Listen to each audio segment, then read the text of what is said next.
And there are parts of ourselves we try to improve, and there are parts of ourselves we try to avoid. But if they were the very things we resist are the doorway to our own power. Today's guest works directly in that space. I'm honored to welcome Lucy Baldwin.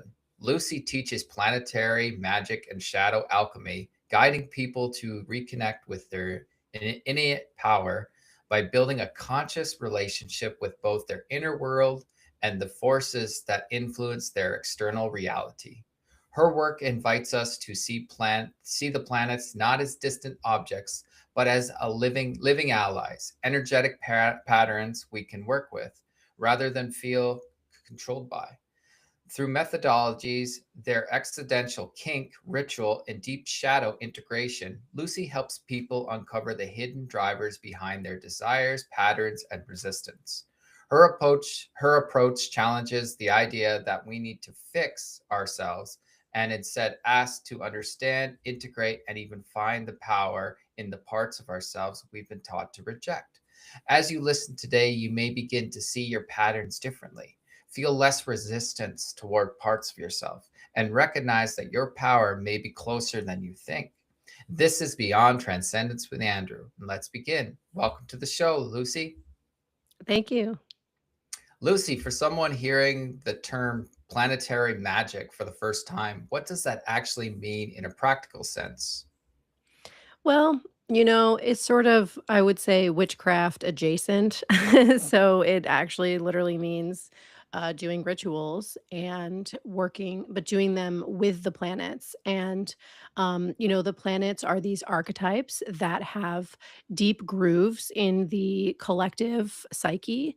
And they really represent all the colors of the rainbow, let's say, of the human experience of existence. And so within them, we can find pieces of ourselves and tools and ways of expressing that otherwise might not come naturally to us. And so we can use that for manifestation. We can use it for personal development. We can use it in shadow work. We can use it in just sort of discovering ourselves, connecting with the deeper currents of reality. But really it's a combination of actually doing ritual and, making offerings and those sort of like formal rituals, which is really fun and creative practice and art, and also embodying these archetypes. So just incorporating it into how we are acting in the as we go about our day and just sort of yeah, like bringing those energies into ourselves consciously so that we can evolve and grow. Beautifully said. So you describe planet as allies. How can someone begin to build a relationship with planetary energy rather than seeing it as something happening to them? Yeah, so I mean, this is a big way that I also, because I started working with the planets through planetary magic before I ever really got into astrology. I mean, I knew about astrology, but a lot of people, we know about our astrology, we know about our birth chart, we know sometimes like there are planets that are in their detriment and we have like bad placements. And so my whole thing is like, don't even worry about that, just work with the planet directly. And, if I think about it a lot in terms of balance. So, for example, if you're really like outward oriented, do, go, go, go, productive, like get into conflict a lot, like kind of fiery person, that's me. I'm describing myself. You could lean into it's really helpful to lean into the more that's like a Mars archetype, to lean into the more Venusian archetype and try to and like relax and take baths and try to like receive and be more open and aesthetically oriented. And so um, one way is to just genuinely think about like where am I really strong already and what could I work on sort of bringing in more of. It's like if you struggle with spontaneity and change and play, then maybe embodying Mercury, wearing orange. If you struggle with like long-term commitments, maybe leaning more towards Jupiter. So it can both be like actually setting up an altar or making offerings or doing rituals to those planets, or it can just be sort of embodying them and making the decision to like wear their color, do certain activities. Like on Wednesday, sometimes I buy scratch tickets as an offering to Mercury because Mercury is associated with gambling. Oh, that's fascinating. So, shadow alchemy is a big part of your work. How is that different from traditional shadow work? Many people try to avoid their darkest thoughts and impulses. Why do you believe those parts actually hold power instead of something to suppress? Yeah, well, I just think that what I've seen and learned over time is that when we try to repress things, when we try to like push things away, that there's a lot of energy going into that resistance. And so it actually takes a lot of effort and it doesn't work very well. um, when you get on the side of those parts, you can negotiate, you can have a say when you're willing to engage and look at them and trust that all parts of yourself love you and want what's best for you. You can actually engage with yourself in a much more holistic way and have way more success breaking old patterns. I love it. So you use the you use a methodology called existential kink. Can you explain what that is and how it helps people transform patterns in their real life? Yes. So existential kink comes from the idea that there is a part of you, whether it be a greater part of you, your unconscious, however you want to think about it, that is actually enjoying the full spectrum of the human experience. So this is where the idea of kink comes from. It's like there's some kinky part of you that's like, yeah, I like this. And it's not necessarily a conscious part, and so we can access that through the body by feeling the sensations that we feel when we think about or are in those situations that we don't like. And we can use sort of the techniques of kink to literally get off on those things. And sometimes that's actual arousal. Sometimes it's laughter. Sometimes it's more of like a tingling feeling. For me, it comes up as laughter a lot. So it's a practice of really and there's a key piece here is like releasing the story, releasing the shame and sort of like should and should not about it, because you're really going into the body. You're not convincing yourself you like it because you don't, but it's like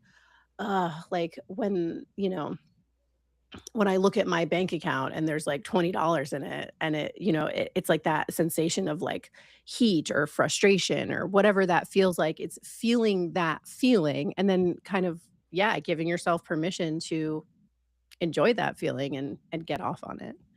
And it's really transformational because the that sensation is what holds the charge. And when you move the sensation, when you can just like let it feel good and literally get off on it, um, it releases that sort of that charge. It releases that pattern.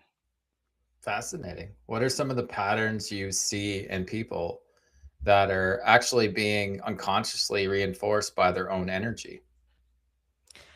I mean, there's so many. I think it's like so many of the things that we get stuck in, but I see it especially, I think it's most notable in relationship dynamics where we get in the same sort of arguments or the same sort of relational patterns, even with different people.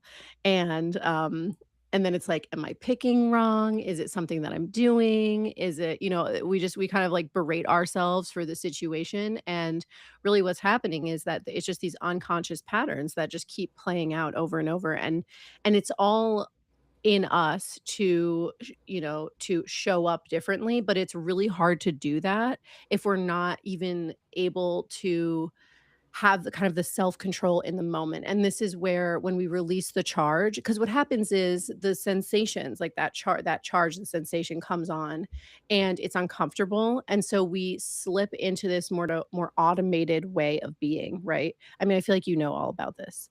Um And so existential kink is one way of releasing that, but so is honestly magic. It's sort of I think of it as we're doing a ritual to kind of write a new program for ourselves. We put symbols in the ritual of like, I want it to go like this. And then we embed that into a ritual. And the ritual is sort of like the code that we're implanting into our psyche that says, hey, do this now instead.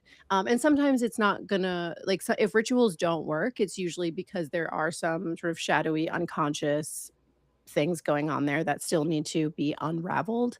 Um, but I'm not sure if I answered your question, but yeah. Yeah, you sound like you got a clear understanding for it. You basically explained my next question too, so that really helps.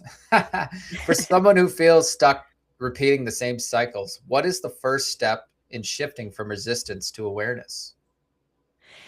Yeah. So I think the first step is definitely recognizing that there is a pattern.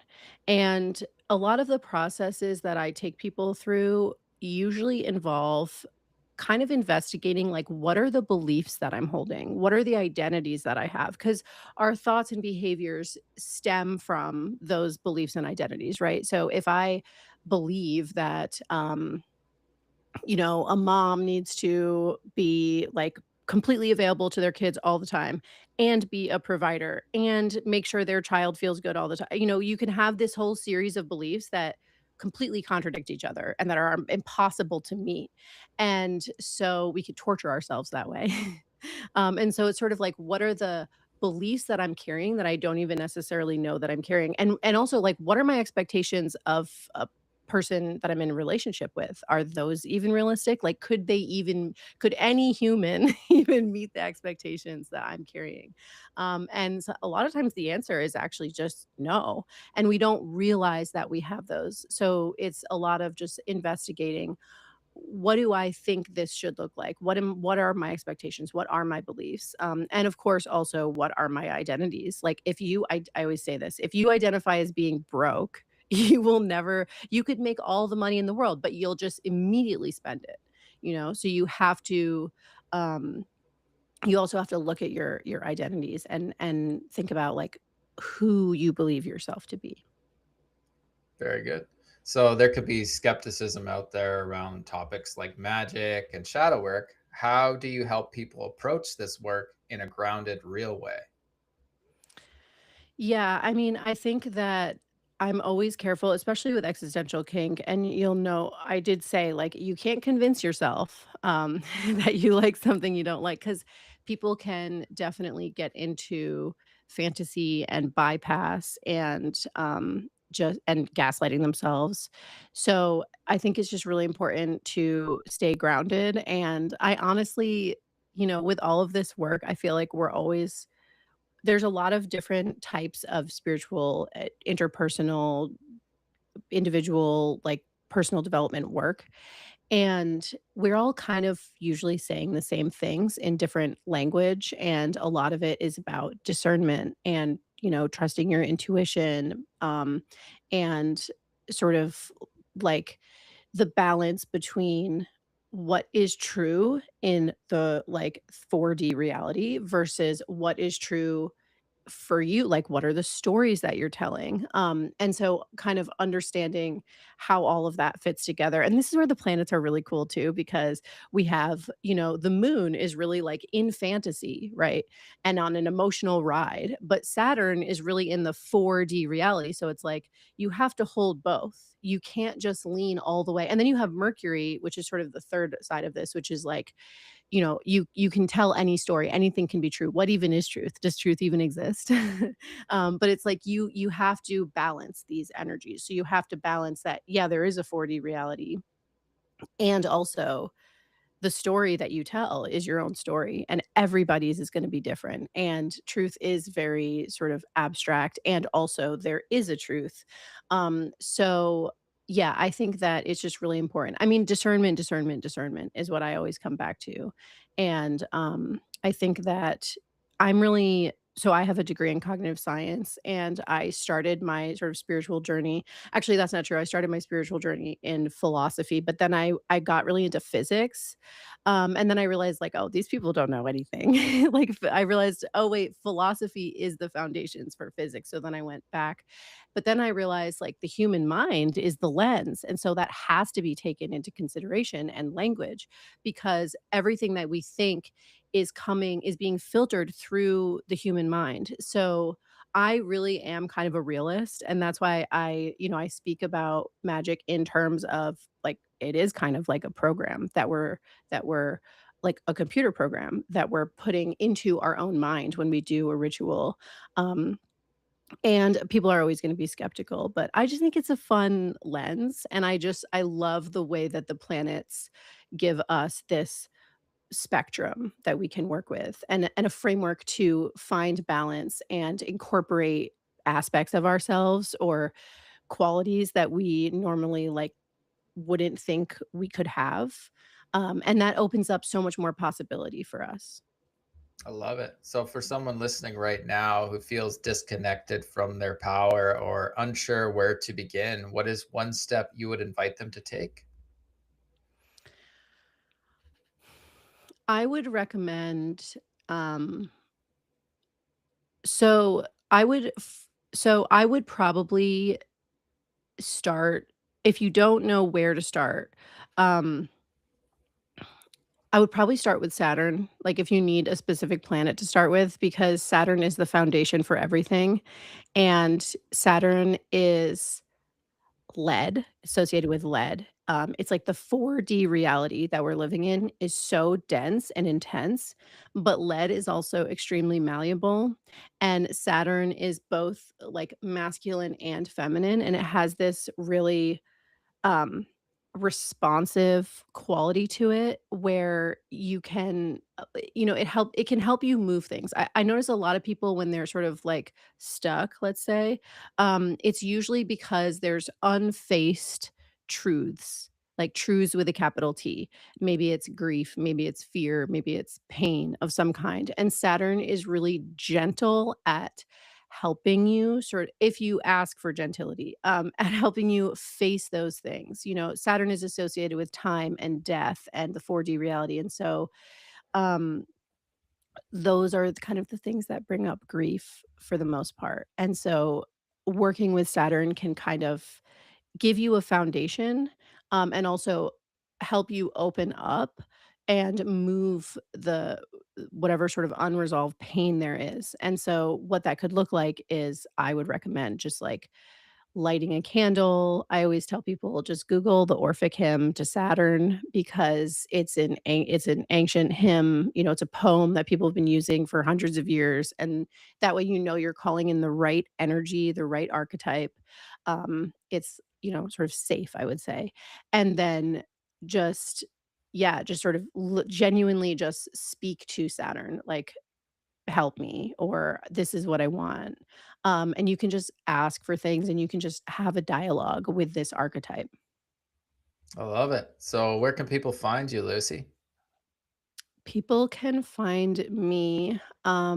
So I actually have a podcast called The Seven Living with the Planets. And I have a website, lucybaldwin.me, which kind of leads to everything. And I'm also on Instagram at Lucy Baldwin Author. I love it. Usually at the end of the show, I leave it up to the guests if they want to introduce a tool to the audience or something that they can take away from this. Well, I think I mean, besides just, like, embodying the planets, which is an amazing tool, I would definitely recommend Existential Kink. I mean, that is an incredible tool. My friend wrote a book about it called Existential Kink, so you can just buy the book. I also have a podcast. Well, I also have a free guided practice for beginners. But that is at my other, so you'd have to go to penetrate.radio. That's my Instagram, and I have a podcast all about that practice, which is called Penetrate Radio. I love it. Well, this has been a wonderful interview. Wishing you nothing but continued success on your journey, Lucy, and much love to you. Thank you, Andrew. What a thought provoking, and honest conversation. Lucy reminded us that power is not something we earn; it is something we uncover. Her work challenges the idea that growth comes from avoiding parts of ourselves, and instead show us the transformation happens through awareness, integration, and a willingness to look what you've been avoiding. Maybe today you recognized a pattern in your life. Maybe you saw a part of yourself differently. Or maybe you felt a shift in how you relate to your own energy. This kind of work isn't about becoming perfect, it's about becoming whole. So as you step back into your day, take one slow breath and notice what feels different now. What feels more honest? What feels more within your control? Until next time, remember you are the creator of your own story and your soul is the pen. Much love to you all.